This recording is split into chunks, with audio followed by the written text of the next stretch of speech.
fooling around. That's a kind of a little chord change. You go like.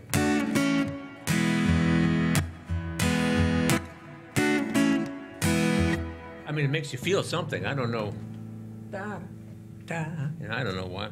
Anyway, it's all neuroscience, really, when you come right down to it. So, anyway, so yeah, hello everybody. Welcome to Tom's Guitar Show. I'm Tom. They call me Guitar Tom because I'm often seen with a guitar. Back when we had a call-in show here, they called me on the phone. They'd say, they'd ask me these questions. They'd say things like, "Hey man, what's your show about?" I said, "It's about an hour. It's about guitar players, guitar playing, all things guitaristic." So, here comes Mr. Skrbinski. I just saw him pull up. Anyway, so if, you know, I mean, I guess you'd have to, like, talk to me in the street or at the supermarket or something. If you, we don't have a call-in show anymore. We gave it up. People don't like talking on the phone anymore. Phone culture is quickly dying, according to an article I read. But just us old people talk on them. Yeah, that's right. And if you were, but if you could call me, you could ask me a question about the care and feeding of your guitar, what kind of guitar is right for you, how to play the guitar. Related topic like the guitarrón, the guitarra, sitar, chitoles, lutes, uds, vihuelas, banjos, balalaikas, bazookies, bajos, sextos, tiples, cavaquinhos, and ukuleles, and banjoleles, and banjolins, and bandurias, and bandolims, bandoras, and, I don't know, man, sack butts, crumb horns, chordals, harmoniums, and harmonicas, harpsichords, clavichords and clavinets, trombones and trombomarinas, flutes and piccolos. Sax and violins on TV. There you go. Penny whistles and slide whistles, cymbals, and timpani and timbales. That one first. Dulcimers, dobros, and didgeridoos. There you go, yeah. Kazoos. I don't know. Gee whiz, there are a lot of things you can play, right? What do I have? I have mostly ukuleles and double basses and I don't know, man, snare drums and I said pipe organs and piccolos already, I guess. Pianos, I suppose, if you want. Sure, heavy things though. I mean, it's an inconvenient instrument when you think about it. I used to have to lift them up, you know. I worked for West Music back in the old days. I have to lift them up. You know, lift up one end and kick the dolly underneath it. Push it around. That was heavy. And those split level houses, you know, when you get the front door, it's either going to go up or it's going to go down. Either way, it's going to be a drag, you know. Because like if you put a ramp in and you know put a couple planks down and go down, you might lose it. You see, and they're like expensive. Or if you put it up, somebody's got to push it up there, and somebody's going to be on the bottom, and it might be me. Because and other times, like I've been in these situations where like. The quality of the people, not when I was at West Music, they had big, strong guys who moved pianos. I would go along on a piano move because I sold some pianos and people wanted me to along there, and I would, you know, help. But there were other times when I would be like the fittest guy there, which is just terrible when you think about it. The condition of the other guys. Is that a low standard? Very low standard. But as a guitar player, the other guitar players were like, you know, we got like arms like little bit, little arms. I won't say I left the healthiest lifestyle, but it sure could be a lot worse. You know what I mean? I mean, you know. Speaking of drugs and music, I'm thinking about changing my ways here and starting to drink coffee on this show because over there at Tuscan Moon, I've been drinking coffee and during the gig, you know, to get me going. Because right about now, it's time for siesta. I'm yawning already. So, coffee is my drug of choice, and made me what I am today. There's our director. Yeah, he made it. He's okay. You're the cameraman. Well, anyway, so that's what the show's about. We're going to try to keep it clean. This is a family program. All right. So I have this ambition to do a show where the guitars change color constantly. But this isn't that show because I've been it's electric guitars, and I don't. I've been playing electric guitars on the weekends at the Tuscan Moon, Thursday, Friday, Saturday nights. Not really doing lot of rock and more like a jazz guitar sort of thing. But somehow today I really want to, this evening I really want to play this one. This is a Great Love. I can't remember which. This is the auditorium model. I don't remember it's called the auditorium model. It's a little bit big. Okay. Kind of patterned after Gibson's in the 1930s and so forth. It has a bit of a pickup in it. So I'm just plugged into my Fishman Loudbox Mini here. Going direct into the soundboard here at the TV studio. And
So I should inform everybody I'm going to try to assemble a cast of thousands. So maybe I'll get like 6 or 8 people to play at the Tom's Guitar Show special on the 26th of this month, which is a Tuesday, of course, at the usual Tom's, same Tom's Guitar Show time and same Tom's Guitar Show channel. But we're going to do a live one from Uptown Bill's Coffee House because... And that's at the corner of South Dubuque and Lafayette. Right, down by the tracks. That's right. And so young Tom up there is going to move on with his life. And I heard a rumor he was going to retire. But I think what's really happening is he's going to move to Des Moines, the Big D. And those of you who might be watching this show in San Antonio or some other place, that's the big city here. And Des Moines is trying to become the Silicon Valley of the Midwest. And I had not heard that. I guess they have IT stuff going on there. They're trying anyway. I haven't actually been there for years. I used to play in Des Moines, but I haven't gotten around to driving to Des Moines for a while. It's 115 miles, I believe the sign says, from the nearest interstate exit to my house. Kind of half the state, kind of halfway in between Omaha and Chicago. Des Moines, Iowa. A lot of things going on in Des Moines. Halfway between Omaha and Davenport, maybe. Oh, well. I thought... Let me think about that a minute. No, I think like Chicago is like 200 and something miles from the exit. I think Omaha was 256 miles. Actually, it's a little... Chicago's closer, I think. Because I used to play in Omaha. Yeah, we're only 60 miles from Davenport, aren't we? Yeah, yeah. So I think, and we're 200 and something from Chicago. So like 215 or something, I think the sign says, when you get out of, well, like somewhere past Coralville or something. So it's maybe like 220 miles or something. But if you guys are into kilometers, then I'm sorry, man, I don't have the conversion off the top of my head. I can sort of think in kilometers, but not when I'm in the U.S. I'm okay if I'm in France or someplace. But anyway, because it's unnatural around here. Anyway, so 100 kilometers is about 60 miles. Yeah, something like that. Yeah, you're right. Yeah. So Davenport's about 100 kilometers away. Anyway, Mississippi River. Yeah, it was 256 miles from my door to the front door of a place I used to play in Omaha, McFoster's Cafe in Omaha. And I used to drive there almost every weekend for a while. It used to be like every couple months, and it was like once a month, and it was every 2 weeks, and for a while, it was every week. I played Saturday night at McFoster's, so I'd have to, it would take at least 4 hours, to get there. So if I was going to play at 7, I'd have to leave before 3, for sure, by 2:15 or something like that. And then I'd get there and set up and play. And then by the time I got, paid off and everything and had something to eat, I'd leave about midnight. And I've got to look up, I wrote a piece. It's just actually a loop with a solo on top of it, a duet with myself I called Leaving Omaha. So so I'd leave it at midnight, and then I get home by 4:30 in the morning or something like that. And for a while there, I was playing that gig, and then I had to play the Sunday brunch at the Barn Restaurant in Amana. I had to be there playing at 10 o'clock because they're going to open up the door, and there may or may not be a tour bus or two there. The people would file in because it was a buffet, so you could, champagne buffet. And there'd be people in chef's hats who could make you an omelet or something, or somebody standing behind the waffle iron and so forth, and they had shrimp and everything, and Bloody Marys if you were so inclined. So I had to be there, playing my guitar at 10. So that made it kind of, And then I'd play the gig, and then I'd come home and I'd teach lessons in the Sunday afternoon because I'd be 10 to 2 there. So anyway, leaving Omaha, but anyway. And I don't know if I'm violating any confidences. I looked up McFoster's. I stopped playing there like 14, 15 years ago. I looked him up a few years ago, and I looked up the couple who owned it or ran it or whatever lost it, and they actually ended up selling it, but they couldn't pay their bills. And the thing that I noticed during the time that I was playing there, and it was kind of a good place because it was on like it was in Omaha, and there's a sort of a scene going on in Omaha. It was also like on a circuit from like the Twin Cities to Kansas City and the area, even reaching into Colorado, kind of folky thing. And I was doing my flamenco rumba thing, and but the couple discovered, especially she discovered Mary. She discovered the casino boat. They have riverboat gambling in Iowa, of course. Now it's just casinos, I guess. Does it still have to be on some sort of water? Like, Yeah, the basement's full of water. as long as the basement's full of water, it's a boat, right? This one down here, Riverside, it's like water balloons, basement full of water balloons. I get you. So it's technically, because I went in there once looking for a gig when it was first opened, and whoever is there, and trying to decide if you're old enough to go in there, they said, "Yeah, we want to go onto the boat," and I was looking around, and boat. I mean, I know the English River is over that way, like not too far, going through Riverside, and then the Iowa River is over there, and then somewhere they have a river junction, but I didn't see any creek even. And I thought, yeah, it's water balloons. But anyway, there's a casino boat, like a river boat, docked permanently, I think, or it was anyway, in Council Bluffs, which is, of course, is right across the Missouri River from Omaha on the Iowa side. So they discovered that, and I didn't know, but they came back from the casino because they loved it. It was exciting, but you know what happens?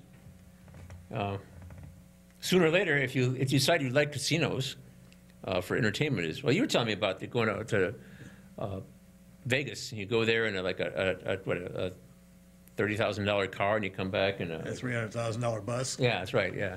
So Yeah, they don't build those palaces because the customers win. yeah, that's right. Almost nobody could lose money in the casino business. Well, Trump did, but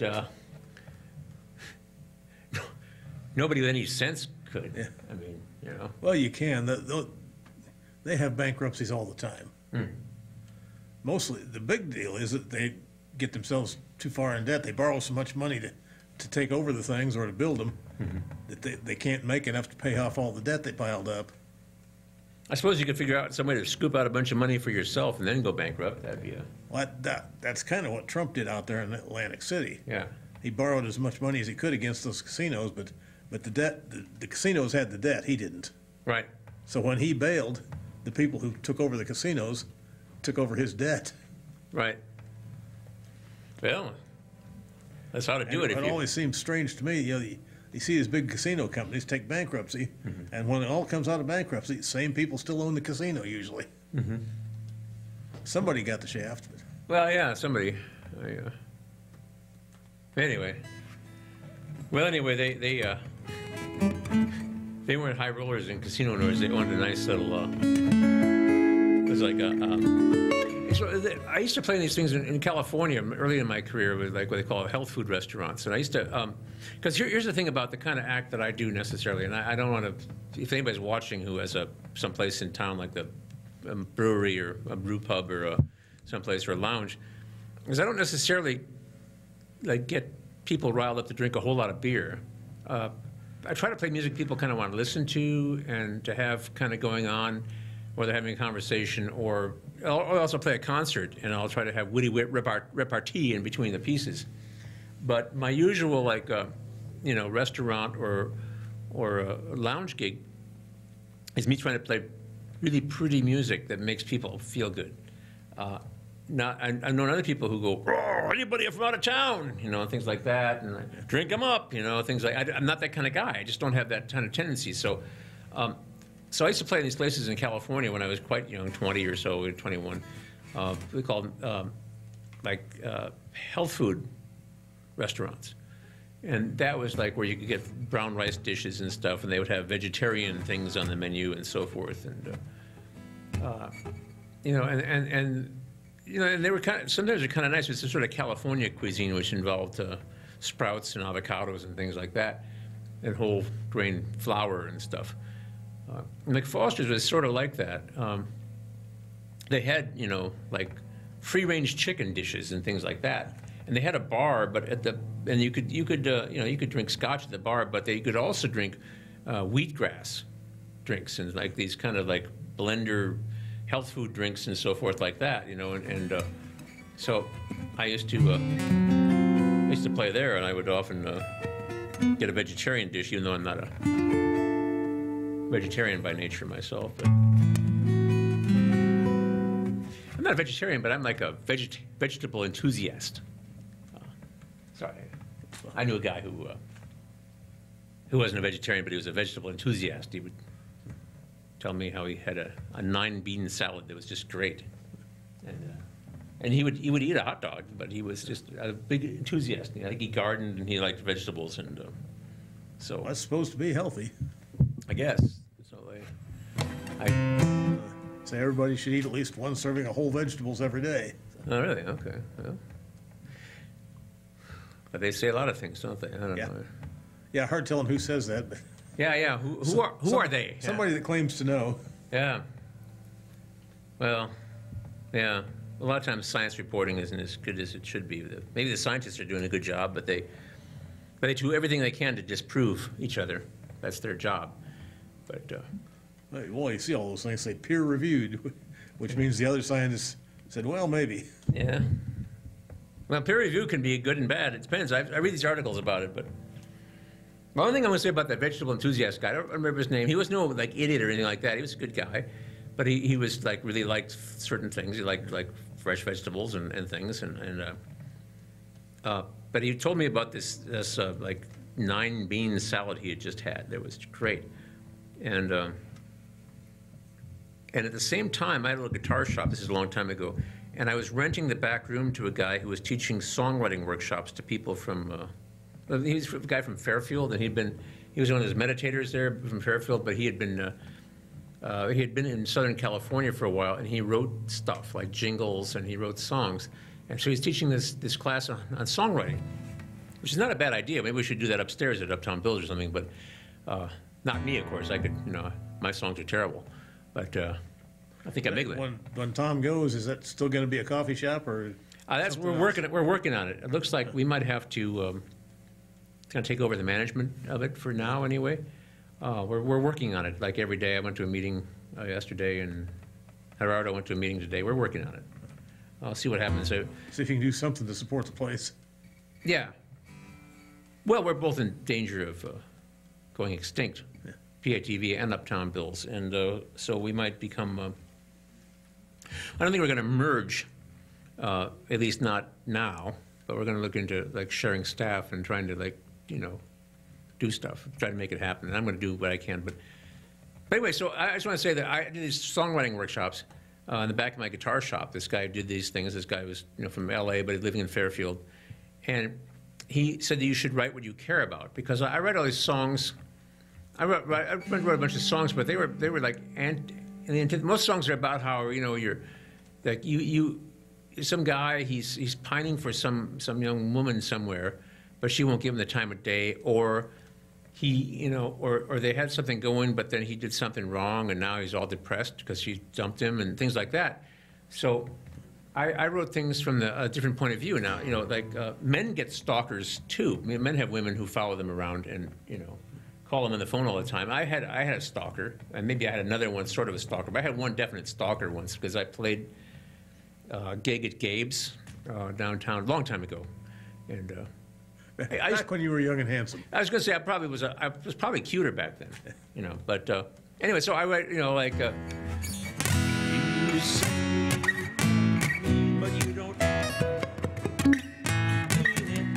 I mean, just like or like. I don't care for your little black dress. I'm sick and tired of your aggressiveness. You don't love me, and I don't love you. There's nothing much that anyone can do, so I don't. Beat it, leave me alone. And songs like that, or a song about walking a dog. But anyway, so I was listening to this guy's spiel about how you should write about things you care about. And I was thinking, well, I know the things I care about and the ideas I have aren't really popular. So I was thinking of this other guy, he loved these beans, So I've kind of like built this character. I've very seldom played him. I've done some stuff on Tom's Guitar Show with the overalls and the plaid and, and a plaid hat, and looked like what people think people from Iowa are supposed to look like on the coasts, you know? And, you know, like, well, beans I had for breakfast, beans I had for breakfast, they was good, so I had some for lunch. Mixed them up with Tabasco sauce because it gets a satisfying punch. Because one thing is the songs had woo woo baby baby woo woo in them a lot, so I put that in the song too. You know, it was roundly panned, but I thought, you know, the guy is like, what he really likes is he likes beans, you know. Beans I had for breakfast. There's also that song, Chris Christopherson's song that Johnny Cash made famous about Sunday morning coming down. Beer I had for breakfast. Beer I had for breakfast. And I thought, well, okay, that sounds terrible. How about the beans I had for breakfast, you know? Yeah. Anyway, but maybe if we do have songwriting workshops in there, I shouldn't go to them. I might be a disruptive force. Or maybe I should teach them if I could convince people that I know what I'm talking about, which of course I don't. Because a guy like me could not write a hit song. I could. If you wanted some pretty incidental music for your show about gardening or something like that, I'm your boy. I could do that. Yeah. But if you wanted me to write a song for you that for Katy Perry to sing, anyway.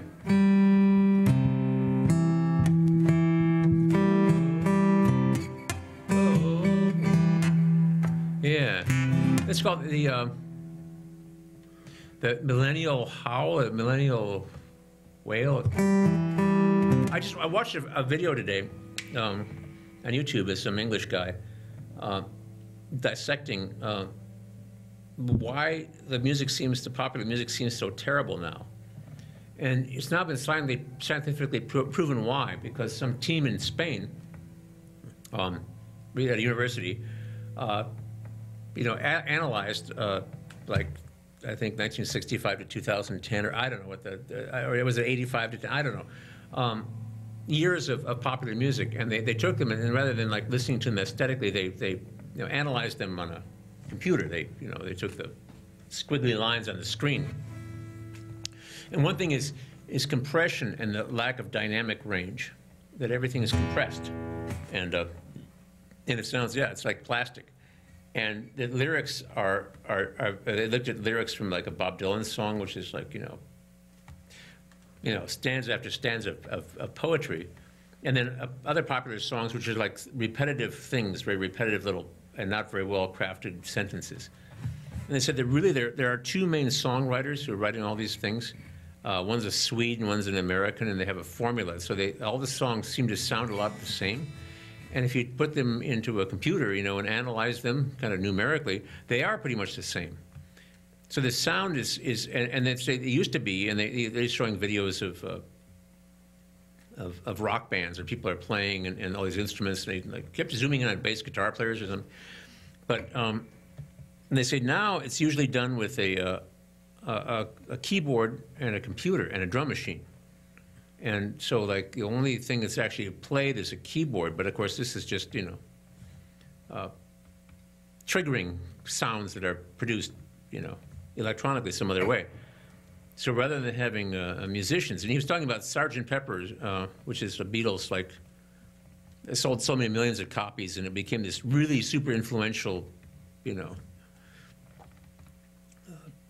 seminal record of the 20th century that changed everything, all the studio techniques and everything. They had a 40-piece orchestra in Day in the Life, plus the Beatles on top of it. And they had all these things going on, and all these interesting instruments that, you'd never hear before. But nowadays, it's all like electronic and all kind of sampled and, triggered and done on computers.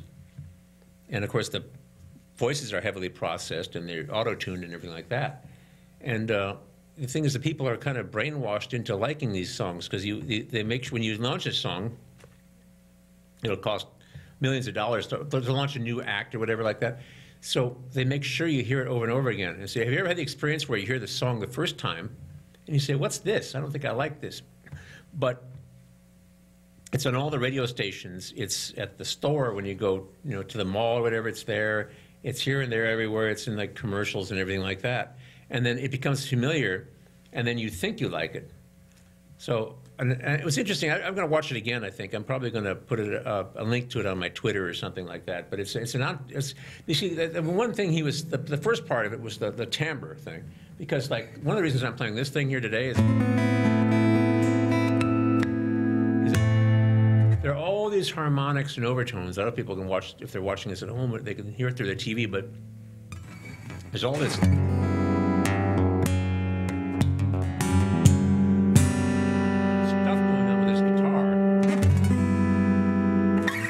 Electric, and I'm on. I don't think I'm compressed at all through the soundboard. It's this big dynamic range, and I love the acoustic guitar. I like of course this nylon string, and I've been playing mostly electric guitars for like the last couple months, but I like them too. But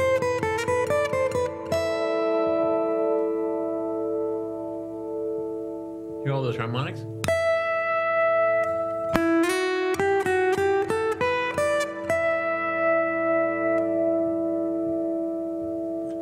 Wow. I like that. In a lot of ways, I prefer to be playing this kind of guitar without amplification in like a chapel, or the sculpture court of the Art Museum of the University of Iowa was a great place for me to play my little concerts I did back in probably was in the 80s, actually. The 90s for sure, because there's this big stone room with a really high ceiling and all stone, like sound bouncing off all these stones, but it was there weren't that many right angles, and big stone floor, and I would get all these like all these tones. You're not going to hear that in a Katy Perry song. You're going to hear very narrowly compressed stuff with a drum machine behind it, and no like bass players or guitar players or anybody who've been recently employed. There's really no like actual piano players.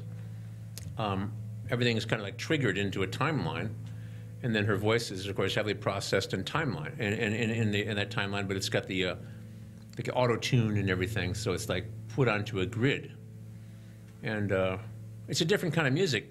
And I don't think people don't seem to like it as much. They don't like it the same way, but you're kind of brainwashed because it becomes so familiar, and you're supposed to like it. So, I mean, I just don't, of course, because I don't necessarily, I've never been one to really like get into any kind of popular music trend. I've always been kind of on my own thing. I liked the classical guitar when I was a kid more than anything, and I tried really hard to play that. Where other people were rockers, and they say, well, playing guitar is a great way to meet girls, they'd say, but I find that I think the relationships I got into were in spite of my guitar playing, because I mean I was a classical guitarist, so you're kind of like a nerd, And anyway, makes me think of Taylor Swift. Yeah. Most of her hits have been about how awful her last boyfriend was. Right. and somebody has noticed that after about a half a dozen, you think maybe the problem's not the boyfriend. That's right. Well, see, you're indulging in something you probably shouldn't if you want to appreciate this kind of music. It's called rational thinking.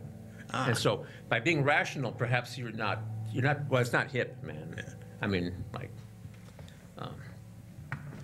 reality is not, I was over at Hy-Vee Friday night. I know one of the guys that works over there, and the elevator music was playing. He said, I thought Michael Bolton was over, and I'd never have to listen to him again. Yeah? Yeah? But he lives on in the elevator music. I suppose. Michael Bolton really isn't that bad compared to some of the stuff I've heard since then. Yeah. Maybe it's... Yeah, they're a lot worse. Oh, they're a lot worse than Michael Bolton, yeah. But I mean, I guess, the thing is that we know what they're doing to us with this kind of music. And it's almost like, I mean, you might like Pop-Tarts, but, they're not really food, I mean, like, I don't know.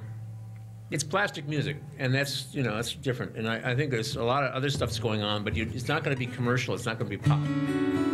There are some great music, but the record companies can't risk something that may or may not work out. It's too big of a Also, Taylor Swift, apparently, a lot of her hits were written by this guy, too.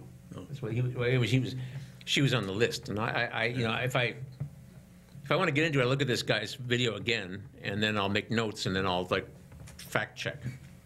But like the most of the hit songs that are out there, which are heavily promoted and everything like that, were written by two people who are trying to remain kind of secret. Max, somebody or other, the Swede, and an American guy. And, they look like they're somewhere between 45 and 55, and they don't look good enough for video, but they write songs. They don't look like they could be pop stars, but they don't want to be pop stars. They probably just want to live in big houses and have servants. Maybe collect expensive sports cars. I went to a Pam Tillis concert one time, and she said Mel Tillis was her dad.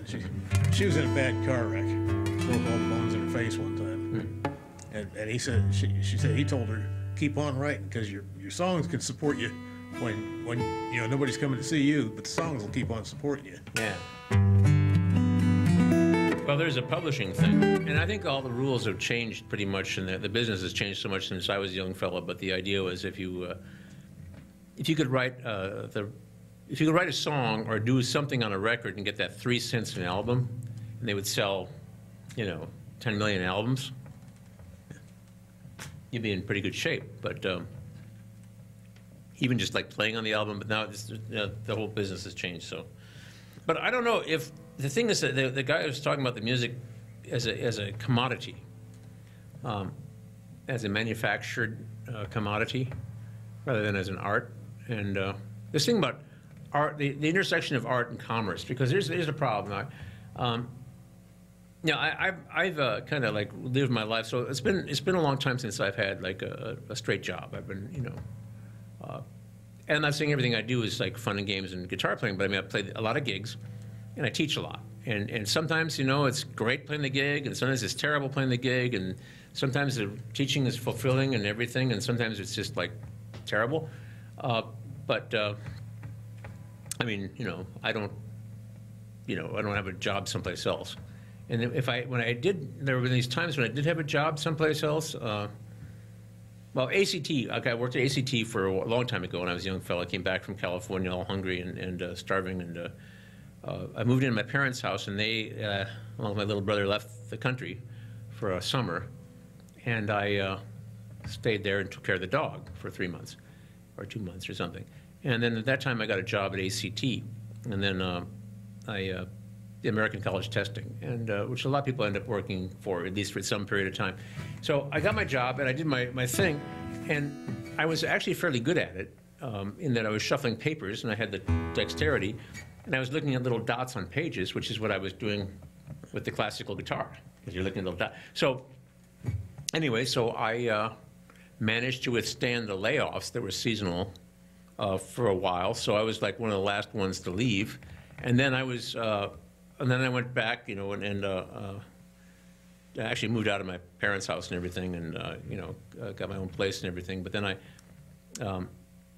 got laid off. So finally, in the winter, dead of winter, so I got another job for a while, and delivering flowers and stuff.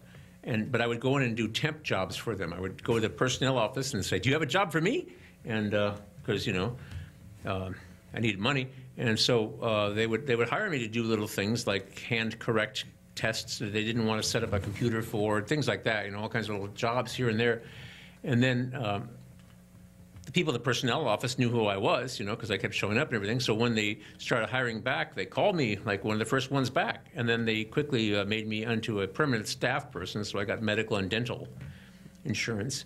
And then I became a trainer to train the other like flood of people to take this huge, because they process these applications, so they'd be like 1 million pieces of mail or more, and then they would like, and then in the middle of the summer it'd be like spike, it's crazy, and then it would dwindle off. The deadline was November or something, and then you have a few stragglers. I had everything done, and then somewhere in December you get laid off. So I was hired back. And so I did that, and I trained people and stuff, and I did okay at it. I was fine.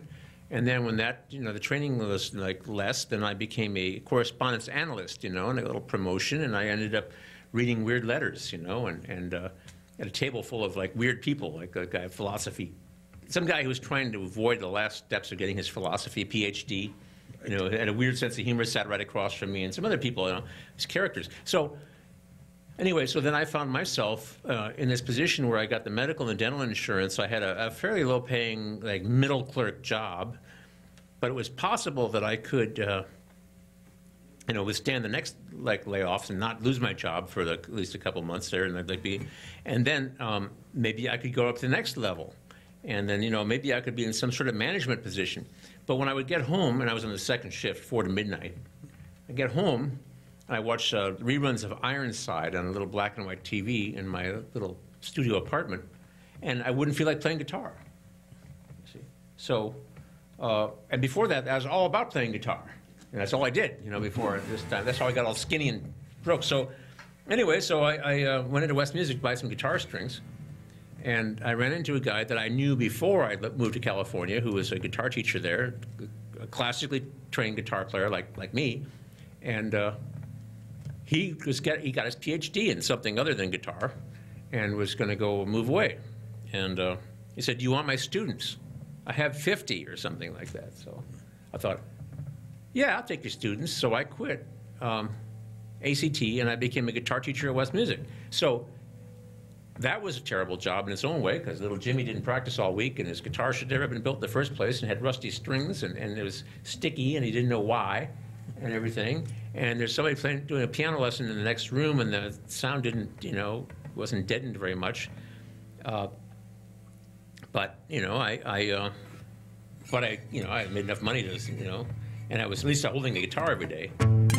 So I guess, and then I had my own guitar shop, and that fell through, and then I ended up doing stuff.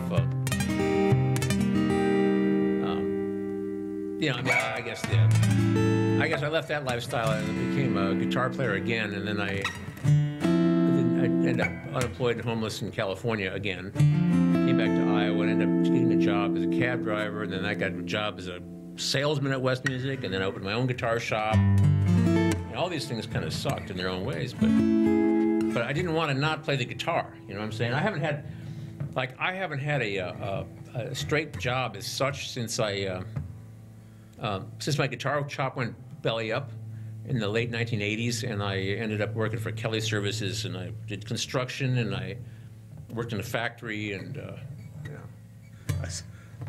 Christopherson, one time, I heard him talking about that. That's before he got famous. He did temp jobs and pushed brooms and whatever he could to get the next pot of beans. Then Roger Miller recorded 2 of his songs, and he hasn't done an honest day's work since. Right. Well, that would do it. I think he used to work on an oil rig or something. I heard him in an interview, but nobody's ever done my songs. I actually had a student who figured out how to do he recorded my show and watched the clip over and over again, and he learned how to play the Tom's Guitar Show theme. It's not that easy, really. You have to go like and that's where the end.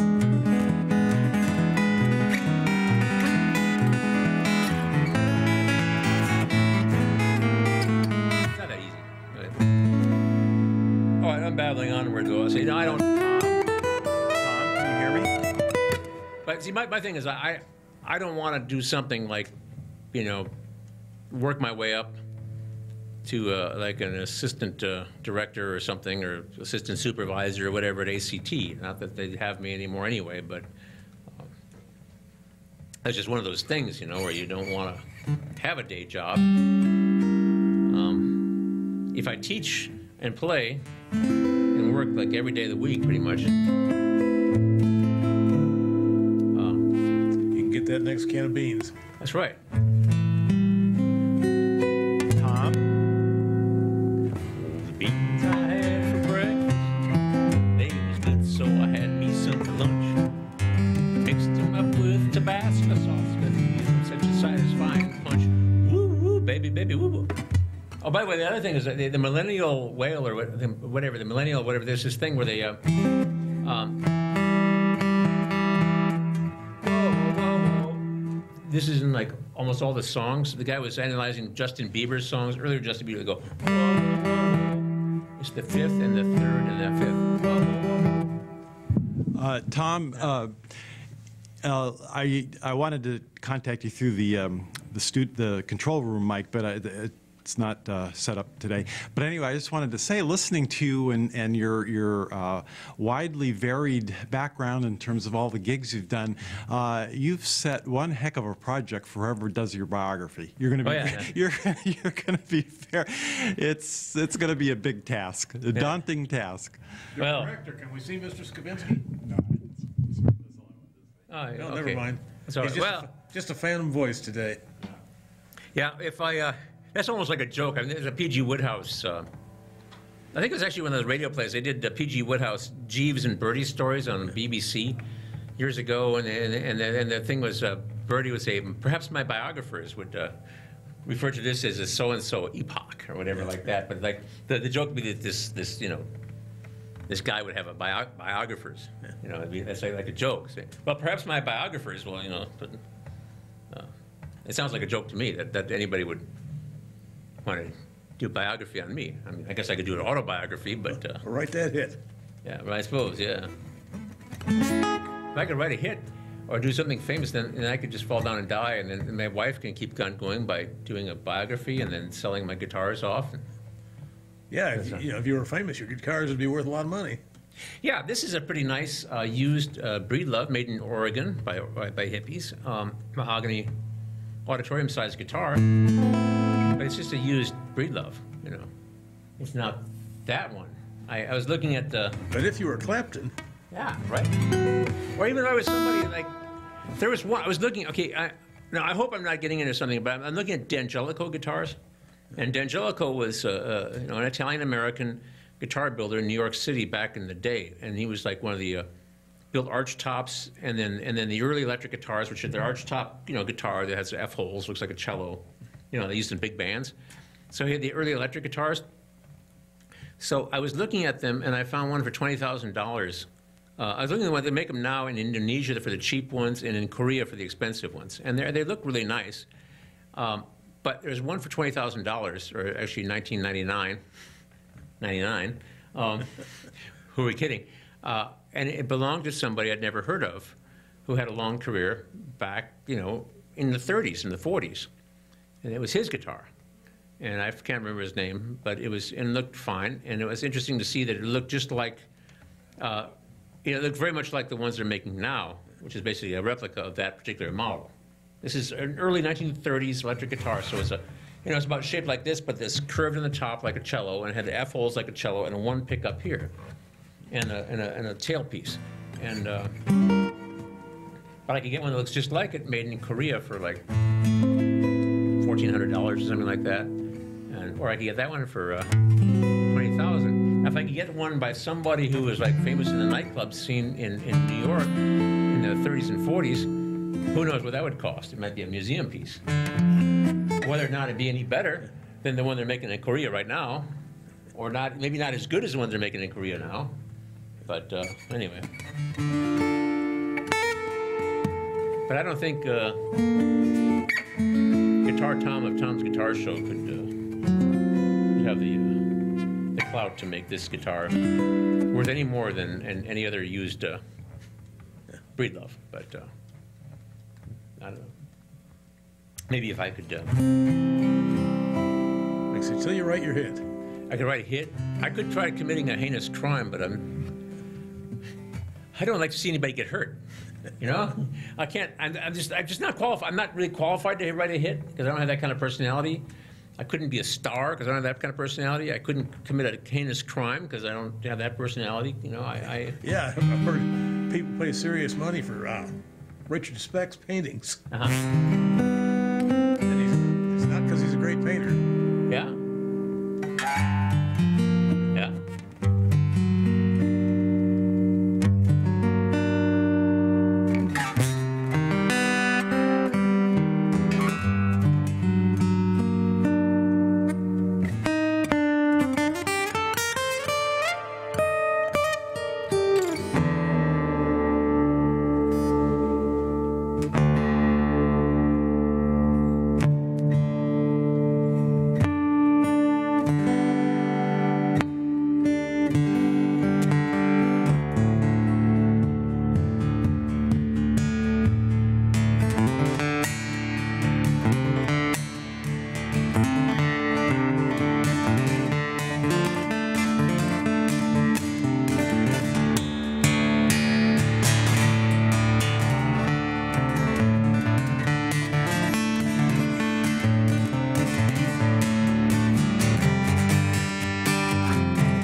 finish up this show, but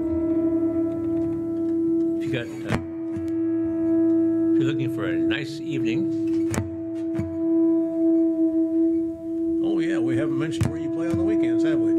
well, I'm going to be Tuscan Moon this week, Thursday, Friday, Saturday nights, all three. Friday, I'll start more like 5:30. I mean, Thursday, 5:30. It's going to be more like 6 or 6:30 or probably 6 on Friday, Saturday. It's a dinner place, so I have dinner there. Beautiful down